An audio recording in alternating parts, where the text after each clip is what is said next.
Oswald Spengler, Õhtumaa allakäik.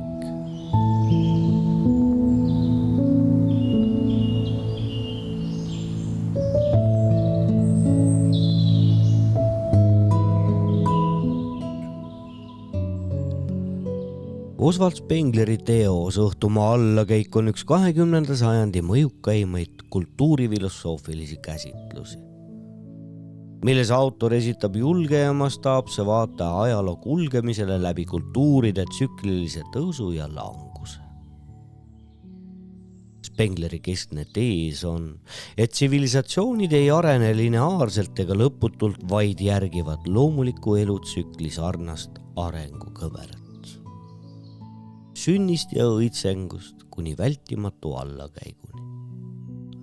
Eesti lugejani jõudis see keerukas ideemaailm 1940. aastal Leonhard Vahteri koostatud refereeringuna, mis ilmus Eesti Kirjanduse Seltsi populaarteaduslikus sarjas Elav teadus.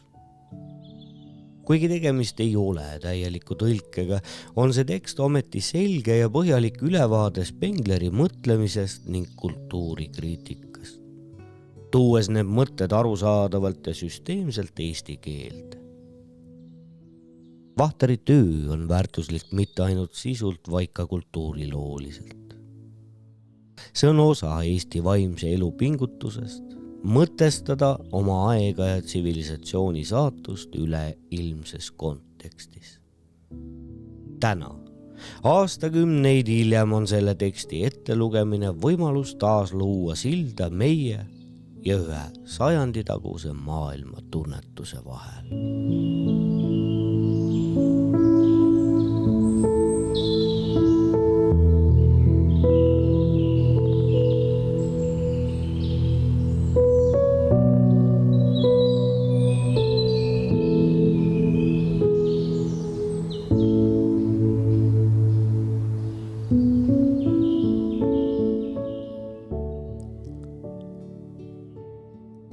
Poliitikafilosoofia. Suured poliitikud ja teoinimesed teevad poliitikat, vajadus tundmata poliitika mõiste järele. Nad teavad alati, mis tuleb teha. Kutselised mõtlejad seisavad sellest tegutsemisest sisemiselt kaugel, juureldes abstraktsioonide ja müütiliste kujutluste nagu õigluse ja vabaduse üle, et nende alusel mõõta minevikku ja veel rohkem tulevikku. Nad on veendumisel, et poliitika ülesanne on suunata maailma ajalugu idealistliku retsepti järgi. Kogu elu on poliitika. See miski, mida tänapäeval meelsasti nimetame eluenergiaks. See miski meis, mis meid iga hinna eest edasi ja üles sunnib, pime, kosmiline, igatsev enese maksmapanu ja võimutung, tõukab kõrgemaid inimesi poliitilisse ellu, kus nad on saatuseks või kannatavad ise saatust.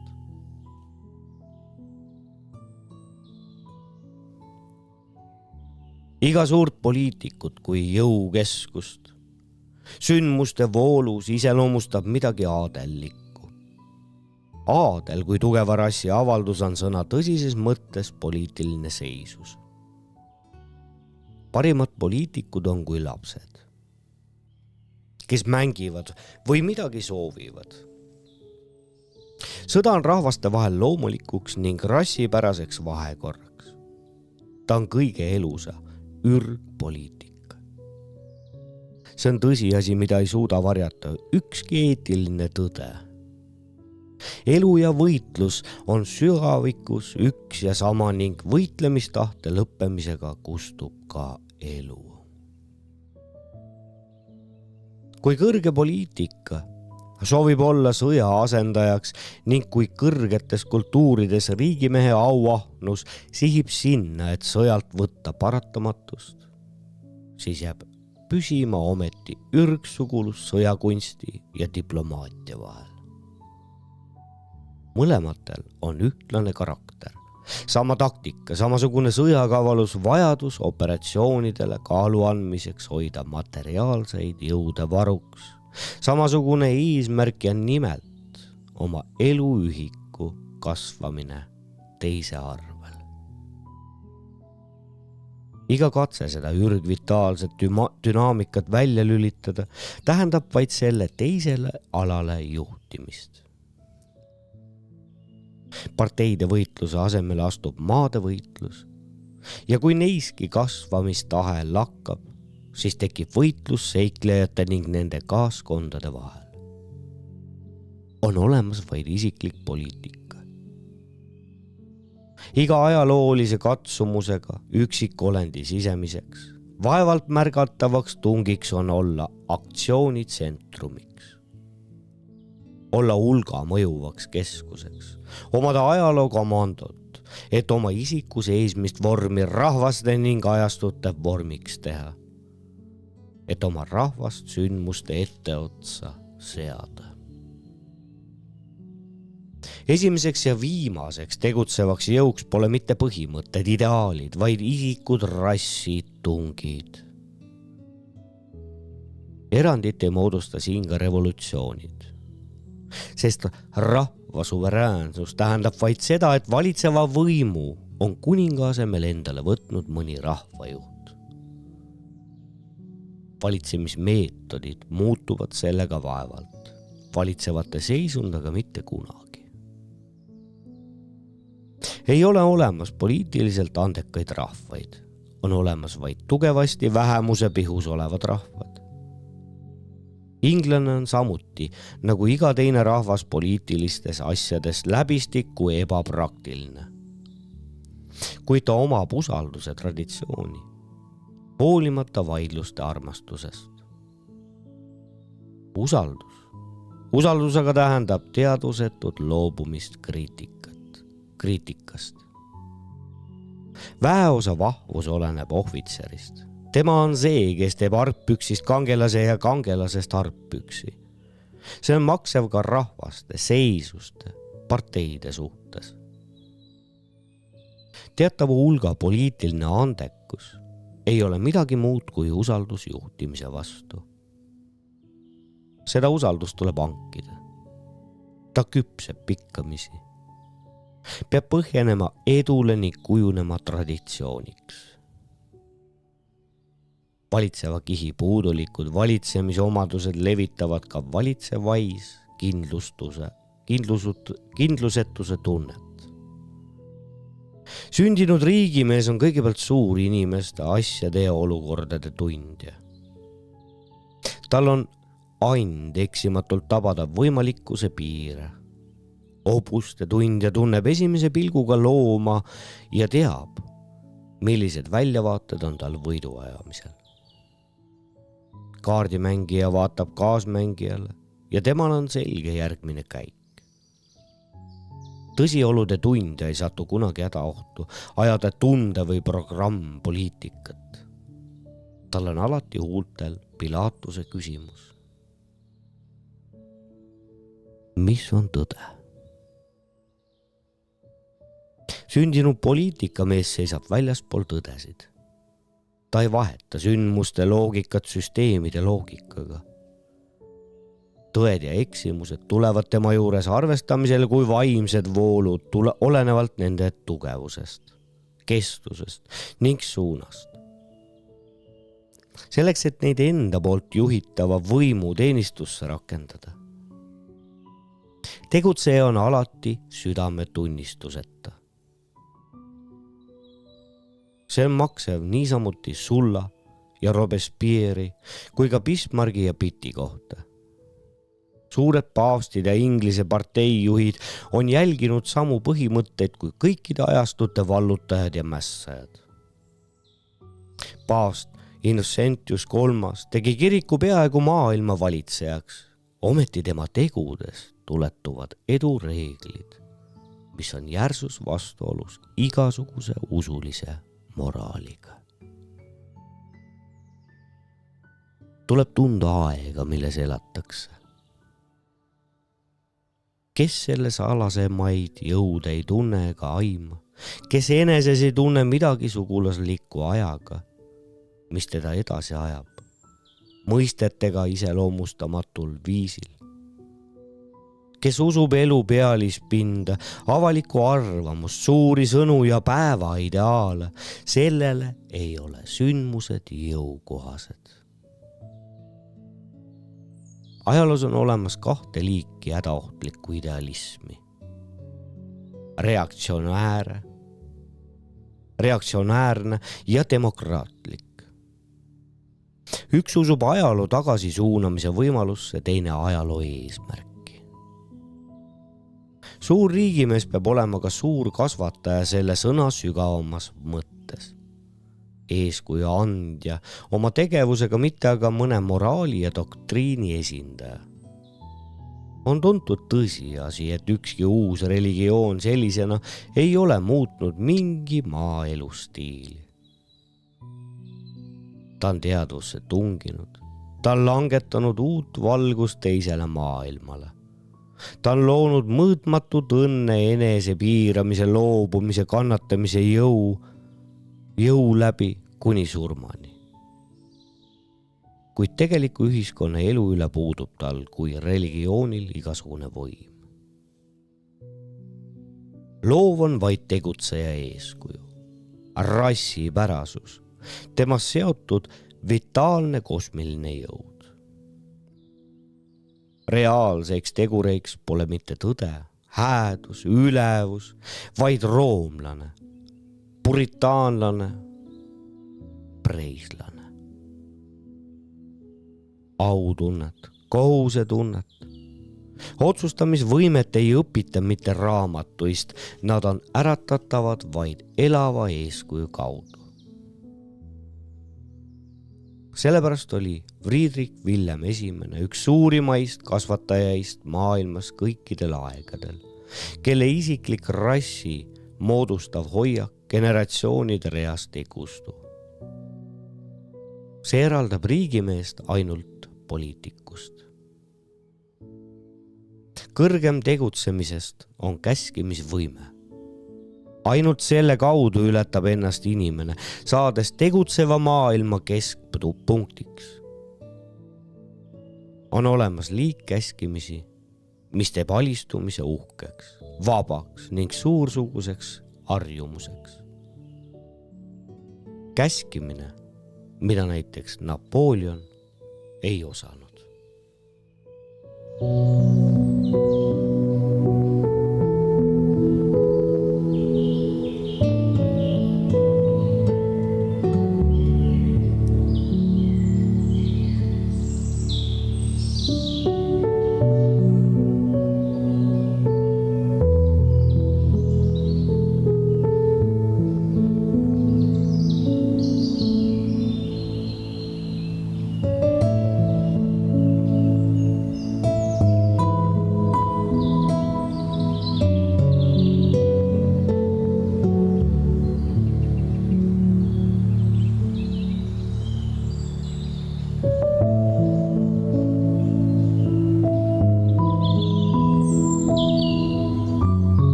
Esimeseks ülesandeks on ise midagi teha.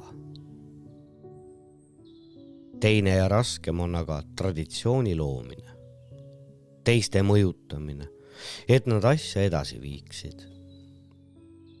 Sellega muutub riigimees uue elu loojaks. Ta kaob ise voolust, kuid tema asemele tuleb selleks kutsutud vähemus. See üksiku poolt loodud kosmiline miski, see valitseva kihi hing on pärandus. mis on avaldanud igas ajaloos kaugele küündivat mõju. Suur riigimees on haruldus. Kas ta ilmub varem või hiljem, see on juhus.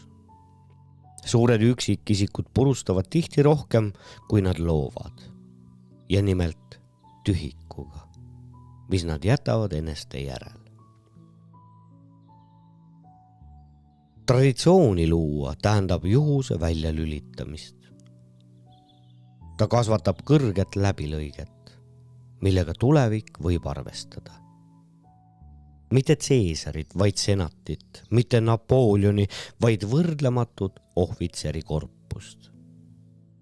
Tugev traditsioon tõmbab kokku talendid ja annab võimaluse väheste annetega saavutada suuri tulemusi.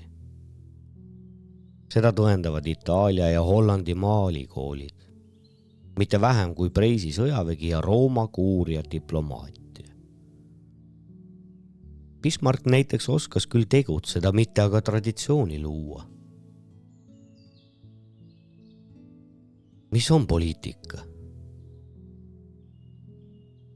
Ta on võimaluste kunst. Sellega on öeldud peaaegu kõik. Aednik võib kasvatada taime seemnes, ta võib seda õilistada. Ta võib taimes peituvaid algmeid, selle kasvu, katet, õisi, frukte viia arengule ja õitsengule või hooletusse jätta. Kuid taime põhikuju, selle olemissuuna, astmeid, kestust ei saa tema muuta. Need seisavad väljaspool aedniku võimu. Taim peab neid teostama või ta hukkub. See on maksev ka selle tohutu taime kultuuri kohta. Suur riigimees on rahva aednik. Iga tegutseja on sündinud teataval ajal ja teatava aja jaoks, millega inimesele on antud saavutatava ring. Isadel ja esiisadel olid teised piirid ja eesmärgid. Ringi kitsendavad inimese isiksuse piirid, tema rahva omadused, olukord ja temaga kaas töötavad inimesed. Riigi poliitilise elu põhivormid on ajaga antud ning muutmatud, kuid iga olukord omab teataval määral elassust, mille suhtes ei tohi end petta. Vajalikku tuleb teha ja nimelt kingitusena õigeaegselt, millega valitsusvõim kindlustab enesele usaldust, mitte aga hilja nõrkust avaldava ning põlgust tekitava ohvrina. Poliitilised vormid on elavad vormid, mis muutuvad teatavas suunas. Vormisolek lõpeb, kui seda käiku püütakse takistada või teatava ideaali suunas juhtida. Demokraatia tõusuaegadel on ikka olnud saatuslikke momente, nii Prantsusmaal enne aastat 1789 ja Saksamaal enne aastat 1918, kus hilja oli teatavate reformide näol ohvrid tuua ja sündmusi ära hoida. Ka Canossasse minek võib toimuda liiga vara või liiga hilja.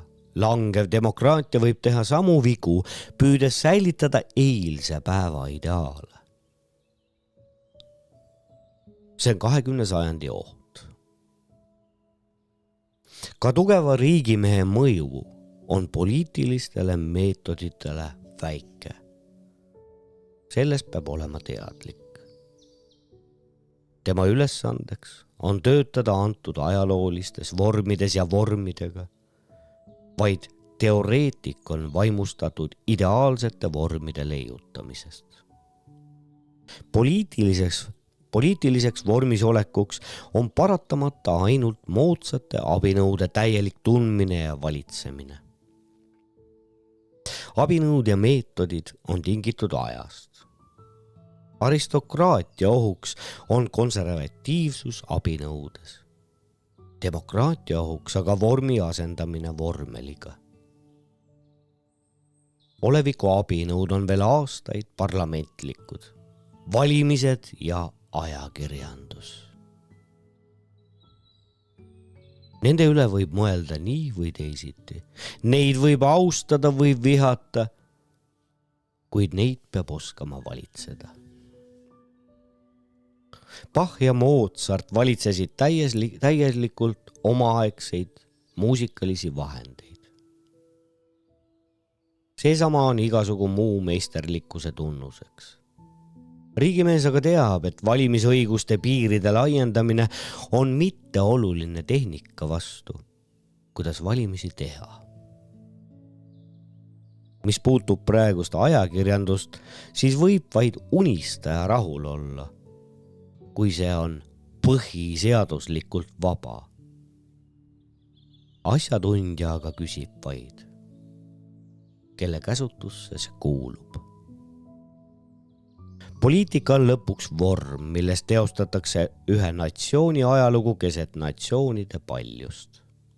Suur kunst on mitte ainult riiki, rahvast, seisust, vaid ka iga elusolendit vormis hoida väliste sündmuste jaoks. Normaalse sise- ning välispoliitika suhte juures esimene eksisteerib teise jaoks, mitte ümberpöördult. Ehtne demokraat mõtleb vaid sisepoliitikale kui omaette eesmärgile. Keskpärane diplomaat aga ainuüksi välispoliitikale. Poliitiline meister väljendab end kahtlemata väljapaistvamalt sisemiste reformide taktikas, majanduslikus ja sotsiaalses tegevuses, õiguste ja kohustuste kooskõlastamises, usalduse ja austuse kasvatamises, valitsemise vastu, et rahvaorganismi teguvõimsust tõsta. Aga see kõik omandab väärtuse alles siis, kui arvestatakse kõrgem ajaloo põhilist tõike. Et ükski rahvas pole üksi maailmas ja tema tuleviku üle otsustab jõuvahekord teiste rahvastega.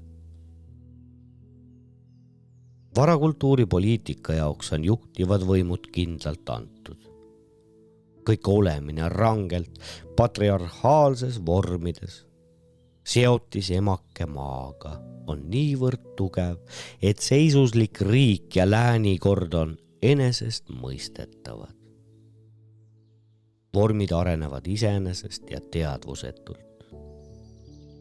Valitsemine samuti kui Hoomeruse ja Goothiku ajastu seisused ning kogu varane maailm on Jumalast antud. Pööre tekib, kui ühes suurte linnadega mitteseisus kodanlus võtab juhtimise enda kätte. Nüüd kujuneb poliitiline vorm võitluse objektiks ja ühtlasi probleemiks. Poliitika on teadlikuks saanud. Vere ja traditsiooni asemele astub vaimu ja rahavõim. Orgaanilise asemele organiseeritud. Seisuse asemele partei. Partei on läbi ja läbi linlik nähe. Linna täieliku vabanemisega maast taganeb seisuse poliitika kõikjal partei poliitika ees. Egiptuses keskriigi lõpul, Hiinas võitlevate riikide ajastul, Bagdadis ja Bütsantsis, Abassiidide ajastul. Õhtumaal kujunevad parteid parlamentlikus stiilis. Antiikmaailmas linnriikide voorumiparteid ning Araabia kultuurkonnas maagilist stiiliparteid. Parteide õitsajaks oli õhtumaal 19. sajand. Antiikmaailmas 3. sajand enne Kristust. Partei kutsub välja vastu partei. Liberaalide ürgpartei vastu tekib konservatiivide partei. Aga ka konservatiivne partei peab omaks võtma liberaalide partei kodanlikud vormid. Teiselt poolt ka marksism kui kodanluse eitamine on oma olemuselt väikekodanlik. Valitseva vähemuse vorm areneb aga hiljem üle partei üksikisiku kaaskonnaks. Demokraatia lõpp ei ilmne mitte liberalistliku partei kadumises, vaid partei kui vormi kadumises üldse. Demokraatlik meelsus, rahvalik eesmärk, parteipoliitika abstraktsed ideaalid kaovad, asemele ilmub erapoliitika, väheste rassiinimeste taltsutamata võimutahe. Seisus omab instinkti, partei programmi, juht, kaaskonda. Selline on tee patriitsidest ja pleibeidest üle optimaatide ning populaaride, pompeisulslasteni ja tseesarlasteni. Ehtne partei valitsuslik ajastu haarab vaevalt 2 sajandit ning on õhtumaal juba maailmasõjaga alates määratud langemisele. Demokraatlikul ajal valib rahvas oma esindajad ajama riigi asju. Sellega aga tekivad grupid, keda hoiab koos tahe saavutatud seisukohta säilitada, kes ei pea endid enam valijaskonna hääletoruks, vaid ise juba kõikide agitatsioonivahenditega püüavad rahvast kasutada oma sihtide saavutamiseks. Võimutahe on suurem kui kõik teooriad. Algul tekib juhtimine ning aparaat programmi pärast, kuna hiljem kaitstakse seda võimu pärast. Nagu see juba kõikjal ilmneb ning lõpuks kaob programm ka mälestustest. Kuid organisatsioon töötab nüüd juba omaette. See ei ole demokraatia luhtumine, vaid demokraatia lõpptulemus. Idealistide kaebed ideaalide kokkuvarisemisest näitavad vaid nende pimedust ja tõsiolude ning tõdede leppimatut vastuolu. Parteipoliitika üheks vältimatuks aluseks on sotsiaalpoliitiline teooria. Õhtumaal järgneb suurejooneline rida nimesid Rousseau'st Marxini, kelle paralleeliks on antiikmaailmas sofistid kuni Platoni ja Zenonini. Hiinas leiame vastavate õpetuste järgi konfutsionaalikust ja taoistlikust kirjandusest, abassiidide, aja araabia ning Bütsantsi kirjanduses erinevad poliitiliselt radikaalselt ideaalid väga õigeustlikus vormis. Kas need teooriad on õiged või mitte, sellel ei ole ajaloo seisukohalt tähendust. Tähenduslik on vaid kas usk nendesse õpetustesse, mõtte ja konstruktsiooni kaudu tõelikkust parandada, veel moodustab poliitilist jõudu. Vaidlus mõne marksistiga kuulub akadeemiliste debattide hulka, kus õigus on igaühel. Meie elame mõistuse kõikvõimsuse usu piiramatul ajastul. Vabaduse, õiguse, inimkonna ja selle edu suured üldmõisted on pühad ja moodustavad evangeeliumi. Nende maksvus ei baseeru mitte nende põhjendustes, vaid sest partei massil ei ole kriitilist energiat ega taipu nende mõistmisteks, vaid nende teooriate ja lööksõnade sakramentaalsel pühitsusel. Hoitakse kinni veendunult sõnadest, saadakse märtriteks barrikaadidel, lahinguväljadel, ristil. Silma ees avaneb poliitiline ja sotsiaalne taevas, mille asjalik kriitika on profaanne, madal ja surmapatt. Sellega on teosed nagu Rousseau ühiskondlik leping ning Marxi kommunistlik manifest võimumeeste käes esmajärgulisteks võimuvahenditeks. Need abstraktsed ideaalid omavad võimu vaevalt 2 parteipoliitika sajandit. Lõpuks ei oponeerita enam neile, vaid nad muutuvad igavaks, milleks Rousseau on juba ammugi, kuna Marx muutub õige pea.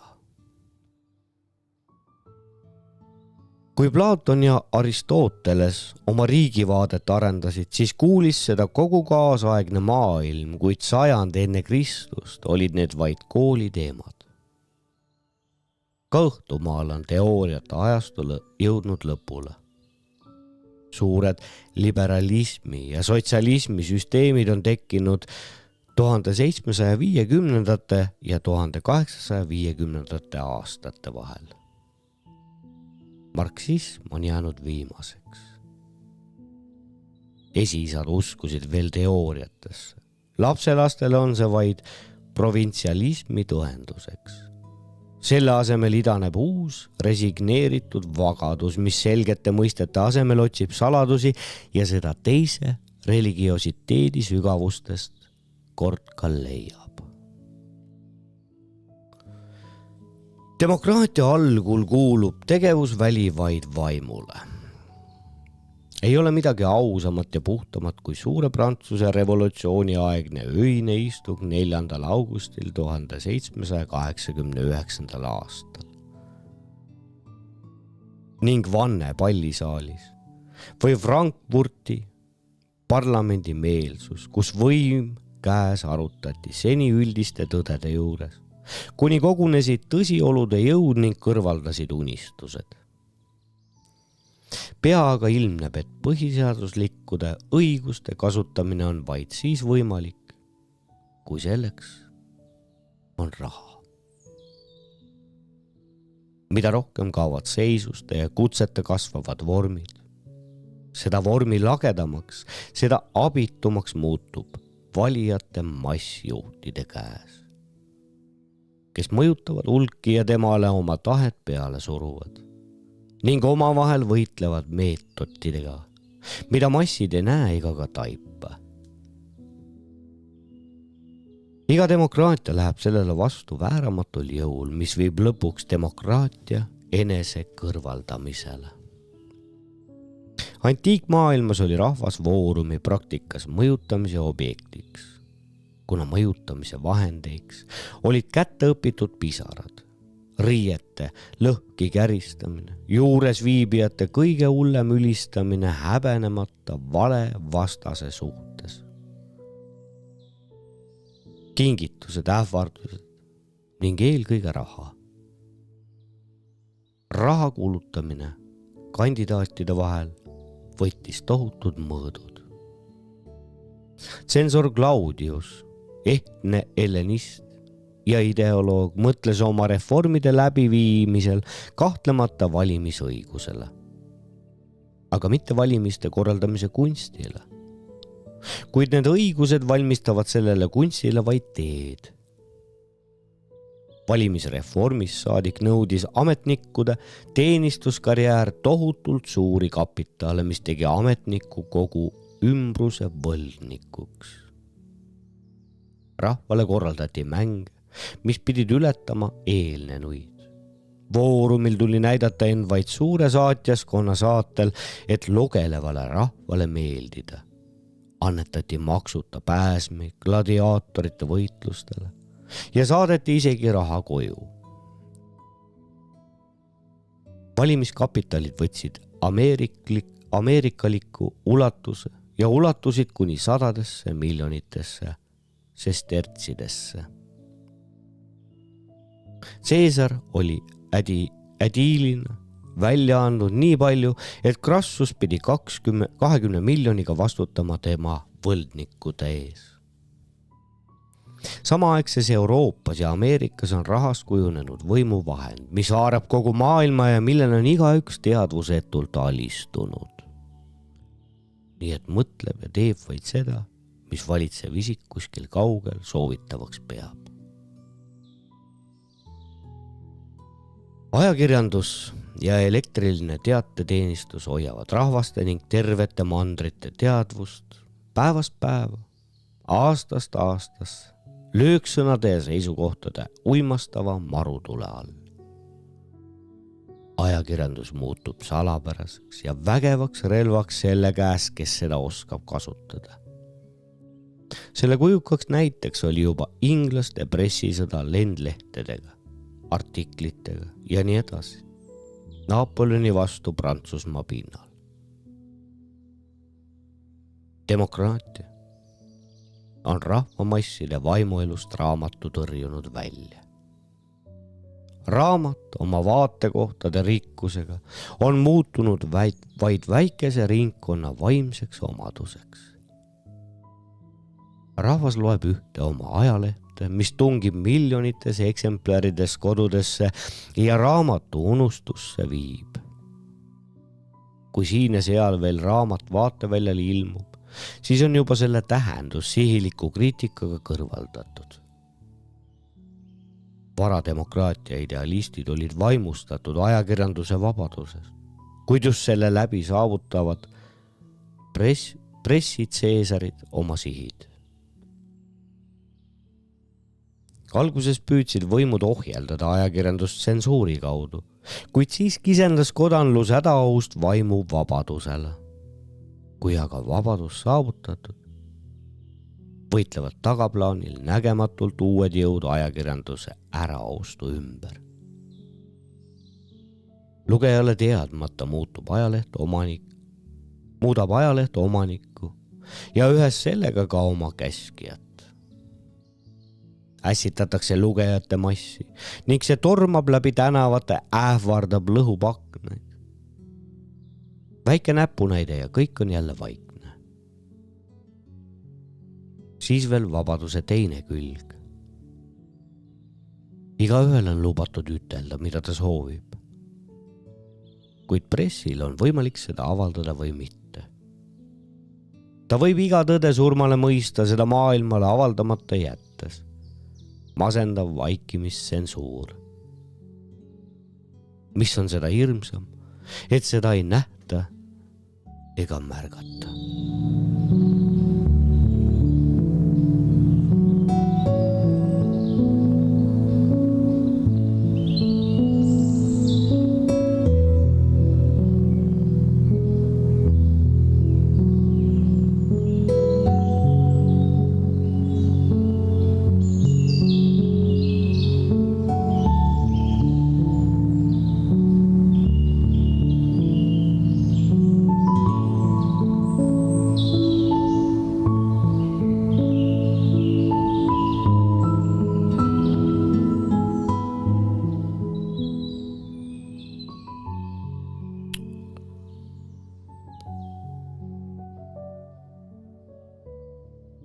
Niisugune on demokraatia lõpp. Elu on ümber tõuganud maailma parandajate ideaalid. Unistustest on saanud abinõud isand natuuridele. Nagu 19. sajandil kuningriiklus, nii muutub ka 20. sajandi parlament vaid tühjaks pühalikuks näidendiks. Mida vähemad on rahva õigused, seda piinlikuma tseremoniaalsusega neid täidetakse. See oli ka põhjuseks, mis pärast tark Augustus ühtegi juhust vahele ei jätnud, et ammu pühitsetud Rooma vabaduskombeid toonitada. Kuid juba kaldub võim parlamentidest privaatringide kätte. Samuti muutuvad valimised komöödiaks õhtumaal kui ka endises Roomas. Tekib lõppvõitlus demokraatia ning tsesarismi vahel. Rahamajanduse diktaatorite ning puhtpoliitilise võimu vahel. Tsesarismi tekkimine murrab rahavõimu, kuid ühes demokraatiaga. Poliitika kõrged vormid on taastamatult langenud. Tuleviku võimumehed valitsevad ühiskonda kui oma eraomandit. massid rööstigu end vaid sellega, et see vormitu ning piiritu võim sisaldab endas ka ülesande, mis on võõras rahavalitsuse ajahuvidele, vähemalt teatava hoolitsemise ühiskonna eest. Kõik, mis on astunud ulatuvuse ja elupiirkonda, omab ka lõppu ja surma. Inimene on ainukene olend, kes tunneb surma. Loom näeb surma, kuid ei mõista seda. Alles surma mõistmisega saab inimene inimeseks. Tajub lõpmatut üksildust kõiksuses. Iga kõrgema mõtlemise algmeks on mõtlemine surma üle. Sellest väljub iga usund. Iga looduse uurimine, iga filosoofia. Iga suure sümboolika vormikõne on seotud surmakultusega, matmisvormiga, aua ilustamisega. Egiptuse stiil algab vaaraude surmatemplitega. Antiikne auaurni geomeetriliste vormidega. Araabia katakombidega. Sarkofaagidega, õhtumaa kultuurtoomidega, milles kordub iga päev Jeesuse ohvrisurm priistrite käte vahel. Iga uus kultuur ärkab maailmavaate tekkimisega surma üle. Kõik on kaduv. Kaduvad, mööduvad ei ole mitte ainult rahvad, rassid, kultuurid. Mõne sajandi järel ei ole enam õhtu Euroopa kultuuri, ei sakslast, ei inglast, ei prantslast, nagu ei olnud Justianuse ajal enam roomlast. Kustunud ei ole mitte generatsioonide järgnemine, vaid rahva sisemine ühendav eluvorm. Civis Romanus. Antiikse olemise võimsam sümbol kestis kui vorm vaid mõne aastasaja. Ja kord kustub ka inimene ise. Samuti kui ta taimelise ning loomalise olemuse nähtused maakera pinnalt, maakera ise, päike ning päikese süsteem.